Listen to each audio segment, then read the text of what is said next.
Assalamualaikum warahmatullahi wabarakatuh. Kali ini kita akan membahas menggunakan kitab Taqrirat Sadidah, pembahasan fikih, yaitu mengenai al-farqu bainal muskiri, yaitu perbedaan sesuatu yang memabukkan, al-ma'i'i, yaitu sesuatu yang memabukkan dari benda yang cair, wal jamidi, dan sesuatu yang memabukkan dari segi benda yang padat. Kalau yang cair seperti anggur merah, atau sesuatu yang memabukkan dari alkohol, ya, alkohol seperti minuman bir dan yang lain-lain.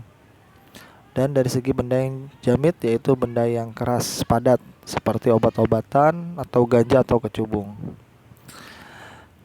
Pada baris yang paling atas, al-ma'u, yaitu sesuatu benda yang cair yang memabukkan, yahrumu tanawuluhu, hukumnya haram dikonsumsi, wa huwa najisun, dan dia najis, wa yamna'u sihhatas sholati, dan dapat mencegah dari sahnya salat seseorang. Al-jamidu, adapun yang jamid, benda yang padat seperti obat-obatan atau kecubung atau ganja, yahrumu tanawuluhu, hukumnya haram mengkonsumsinya, wa huwa thahirun, namun dari segi zatnya atau dari segi bendanya, kecubung dan ganja atau obat-obatan itu dihukumi suci. Wala yamna'u sihhatas sholati, dan tidak mencegah sahnya salat seseorang. Berbeda ketika tadi sesuatu yang memabukkan dari segi yang cair, dia itu mencegah dari sahnya salat seseorang dan dia juga najis. Masalul afyuni wan hashishi, seperti kecubung, wan hashishi, dan ganja, ya. Jadi apabila sesuatu yang memabukkan dari benda yang cair itu mengenai pakaian kita, maka pakaian kita terkena najis. Berbeda sebaliknya, ya, ketika sesuatu yang memabukkan tersebut dari segi benda yang padat seperti ganja dan kecubung, maka apabila mengenai pakaian kita, maka itu tidak menajiskan pakaian kita.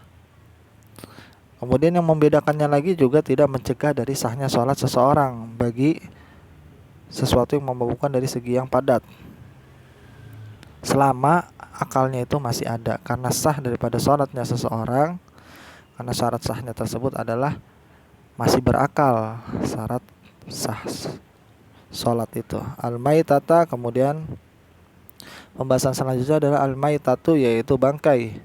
Apa itu bangkai? Hiya allati zalat hayatuha bi ghairi zakatin syar'iyyah.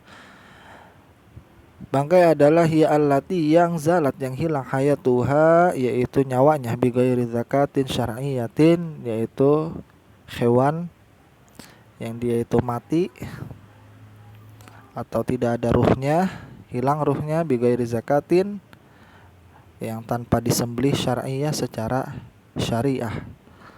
Aizubihat ana ghairi tariqati islamiyati syar'iyyati, yaitu yang disembelih dengan tidak melalui jalan Islamiyah dan jalan syar'iyah. Ya, jadi definisi bangkai adalah sesuatu atau hewan, ya, yang hilang nyawanya tanpa disembelih dengan secara benar atau secara syariat agama. At-tariqah syar'iyah fi dzabahi, yaitu tariqah syar'iyah maksudnya menyembelih secara syariah, fi dzabahi, di dalam menyembelih, hiya allati tawaffarat fiha, yang dimana memenuhi, fiha, di dalam penyembelihannya tersebut, syuruti dzabih wan mazbuh wan anati, yaitu yang memenuhi syarat-syarat baik orang yang menyembelih, wan mazbuh, baik orang yang atau baik hewan yang disembelih, wan anati, baik alat yang untuk digunakan untuk menyembelih. Artinya yang dimaksud menyembelih secara syariah yaitu adalah yang memenuhi syarat-syaratnya. Baik orang yang menyembelihnya harus memenuhi syarat, kemudian yang disembelihnya pun harus memenuhi syarat, kemudian alat untuk menyembelihnya pun harus memenuhi syarat-syaratnya. Ya, di antara yang disembelih itu yang harus memenuhi syaratnya itu contoh hewan-hewan yang halal. Ya. Dan ketiga-tiganya, baik yang menyembelih atau hewan yang disembelih atau alat yang digunakan untuk menyembelih, ini harus sesuai dengan atau harus memenuhi daripada syarat-syaratnya. Kemudian hukmu jamin hayawanati hana hayatiha. Kemudian selanjutnya adalah menjelaskan tentang hukum seluruh hewan-hewan hana hayatiha, yaitu ketika mereka masih hidup atau hewan-hewan tersebut hidup. Jami'un hayawanati hana hayatiha tahiratun. Jadi seluruh hewan-hewan ketika mereka masih hidup tahiratun itu suci. Artinya tidak najis hewan tersebut apabila mengenai anggota tubuh kita. Innal kalba wal khinzira wa far'a ahadihima. Kecuali hewan babi, wal khinzir babi dan anjing, wa far'a ahadihima beserta keturunan-keturunan anjing dan babi. Jadi seluruh hewan ketika hewan tersebut masih hidup maka hukumnya suci, berbeda kecuali hewan anjing dan babi. Karena keduanya itu apabila mengenai anggota tubuh kita atau pakaian kita, maka pakaian kita terkena najis. Hukmu jamin hayawanati ba'da mautiha. Kemudian menjelaskan hukum seluruh hewan ketika mereka hewan tersebut telah mati.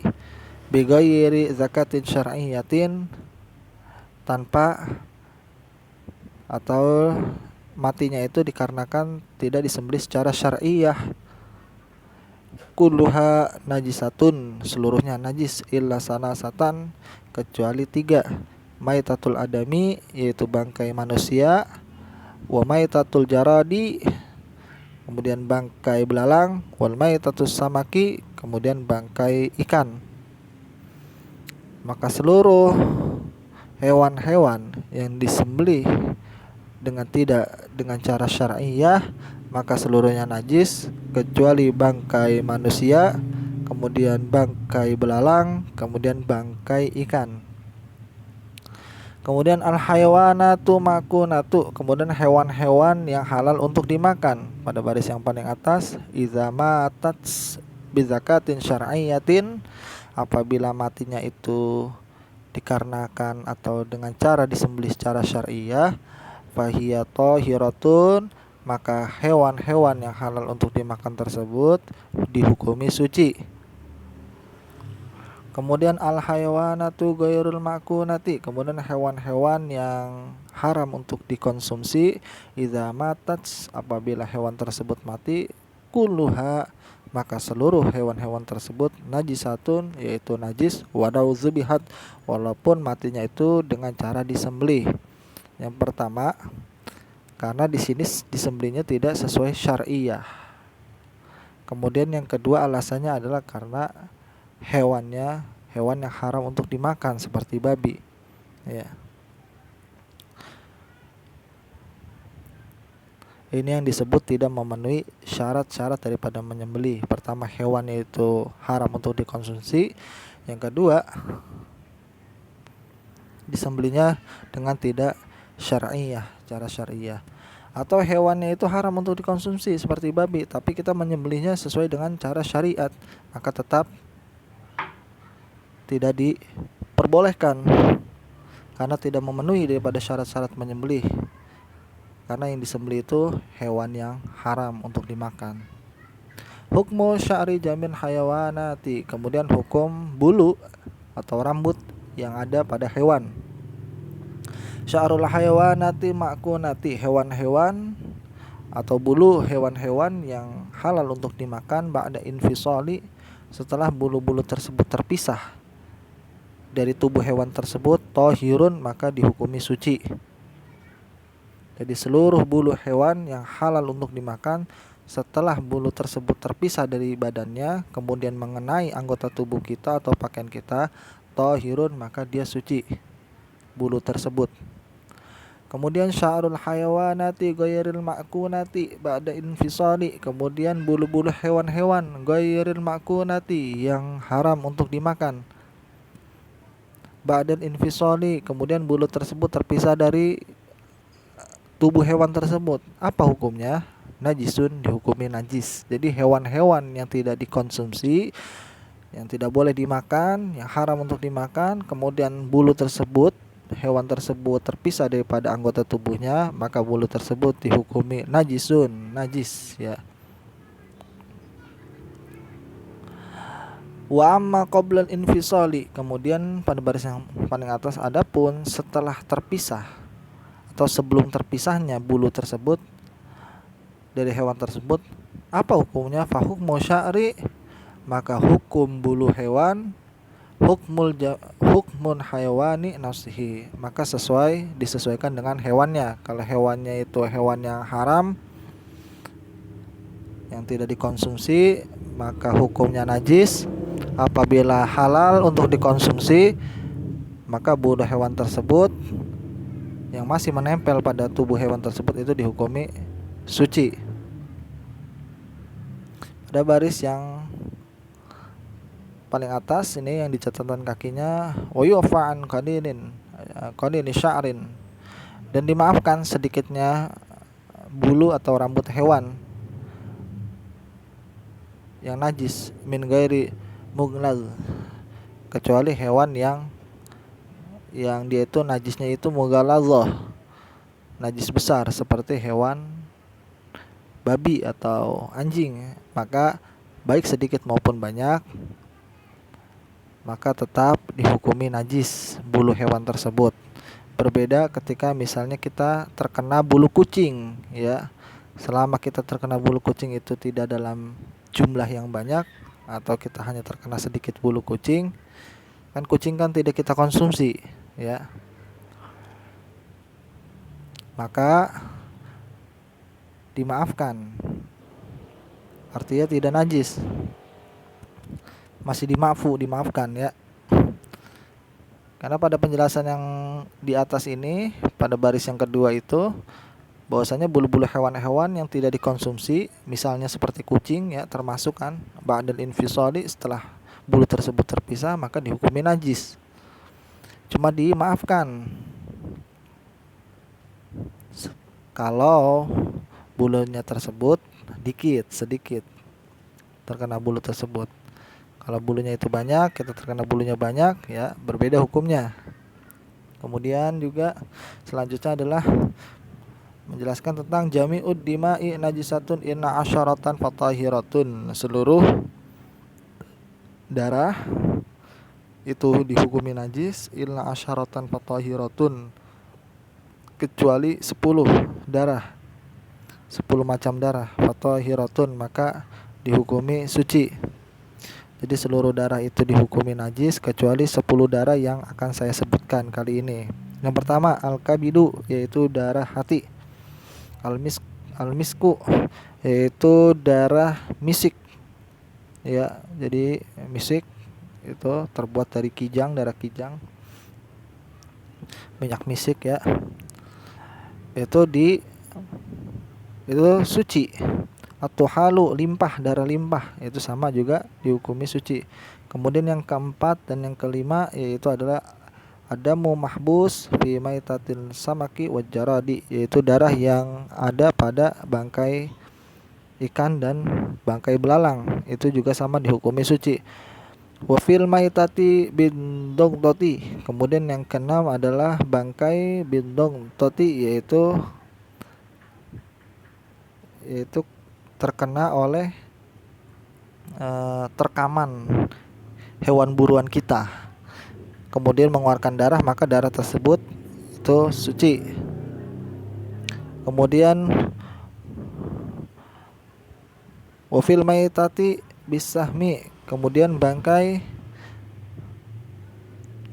atau hewan yang terkena oleh panah kita, maka darahnya tersebut juga suci. Al-maniu wan labanu idza kharaja, kemudian sperma atau mani dan susu, idza kharaja, apabila keduanya ana surati dami, yang keluar berbentuk seperti darah. Bagaimana mani atau susu kemudian dia itu keluarnya itu seperti darah, maka hukumnya suci. Kemudian yang terakhir adalah yang ke-10 adalah janin, yaitu janin, ya. Janin tentu kita tahu, ya, janin, ya. Janin di kandungan ibu itu janin, itu namanya itu janin. Hukmul laban, kemudian hukum perihal mengenai susu. Apa hukumnya susu? Labanul ma'kuli tahirun, susu yang halal untuk dimakan atau susu dari hewan yang halal untuk dimakan maka dihukumi suci. Wa labanu ghairul ma'kul, adapun susu yang haram yaitu adalah susu yang keluar dari hewan yang haram untuk kita makan dan dia dihukumi najisun, yaitu najis, illal adamiyya, kecuali susu yang keluar dari manusia, fahuwa ghairu ma'kul, karena manusia tidak dikonsumsi. Walabanuhu tahirun, dan susu manusia itu dihukumi suci. Jadi hukum susu dari hewan yang halal untuk kita makan itu suci. Sebaliknya, hukum susu yang keluar dari hewan yang haram untuk kita makan itu najis, kecuali susu yang keluar dari manusia, fahuwa ghairu ma'kul wa nabanuhu tahirun, dan susunya itu dihukumi suci. Kemudian hukmun mazi wan wadi, hukum mazi dan wadi, ya. Jadi pria dan wanita itu ada mazi, ya. Sedangkan pria itu ada wadi plus ada mazi. Mazi itu cairan yang keluar dari kemaluan, ya,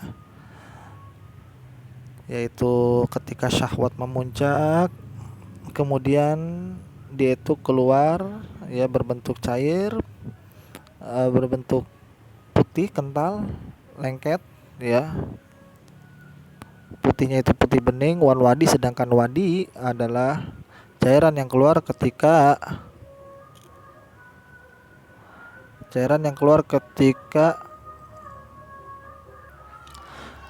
yaitu cairan yang keluar ketika seseorang itu sering mengangkat beban-beban yang berat, ya. Warnanya itu keruh ya. Kemudian wadi juga dikatakan adalah keluar itu ketika seseorang itu kencingnya nggak tuntas. Misal orang kencing, kemudian dia itu kencingnya itu nggak sampai tuntas, kemudian setelah kencing itu kemudian dia itu merasa ada yang keluar dari kemaluannya gitu, seperti cairan. Atau ketika dia lagi sujud kemudian kayak ada yang keluar, maka itu wadi, ya, karena tidak disertai syahwat. Kalau mazi disertai syahwat yang memuncak maka keluarlah mazi. Kalau mani itu adalah keluarnya secara memuncrat umumnya, kemudian dia berwarna putih, ya, umumnya. Kemudian dia itu setelah keluar itu orangnya tersebut itu futur, artinya lemas, ya. Apa hukum mazi dan wadi? Najisani, keduanya itu najis, kalbauli, seperti air kencing, fayun ulanil wudu'i, maka keduanya dapat membatalkan wudu. Jadi hukum mazi dan wadi itu najis dan dapat membatalkan wudu seseorang. Hukmul mani, kemudian hukum mani fihi, yaitu fihi salah satu akwal, terbagi menjadi 3 perkataan atau 3 ucapan. Mani ujamin hayawanati, mani seluruh hewan-hewan, tohirun itu dihukumi suci, illa manil kalbi, kecuali mani yang keluar dari anjing, wan khinziri, dan dari babi, wa far'i ahadihima, dan mani yang keluar dari keturunan dari anjing dan babi. Wa huwa qaulul Imam An-Nawawi, dan ini adalah qaulul Imam Nawawi, ucapan atau pendapat Imam An-Nawawi, wa huwa mu'tamadu, dan ini adalah pendapat yang mu'tamad. Ya, jadi seluruh mani yang keluar dari seluruh hewan itu dihukumi suci kecuali maninya anjing dan maninya babi beserta keturunan dari keduanya. Kemudian yang terakhir adalah al-maniul adami. Kemudian pada baris paling atas, mani manusia tohirun itu suci, wa maniu ghairihi, dan mani selain manusia najisun itu najis, wa huwa qaulul Imam Ar-Rafi'i, dan ini adalah pendapat Imam Ar-Rafi'i.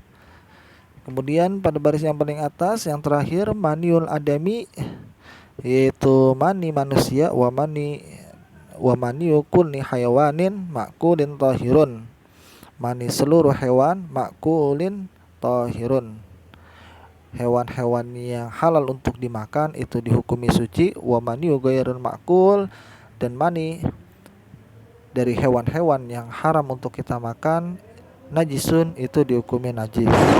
Sekian, mudah-mudahan bermanfaat.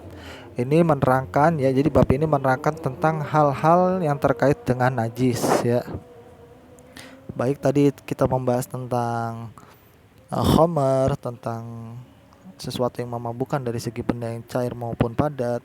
Kemudian kita membahas tentang apa itu bangkai, yang disebut bangkai. Kemudian kita juga membahas tentang apa itu hukumnya mazi dan wadi. Kemudian kita juga membahas tentang darah, hukum darah, apakah najis darah atau tidak. Kemudian kita itu kelewat satu ya, hukmu juz'i munfasil minan hayyi, yaitu hukum anggota tubuh yang terlepas dari hewan dari hewan. Misalnya ada sapi, kemudian kakinya itu terputus. Nah, bagaimana hukum anggota dia itu yang terpisah dari si sapi tersebut?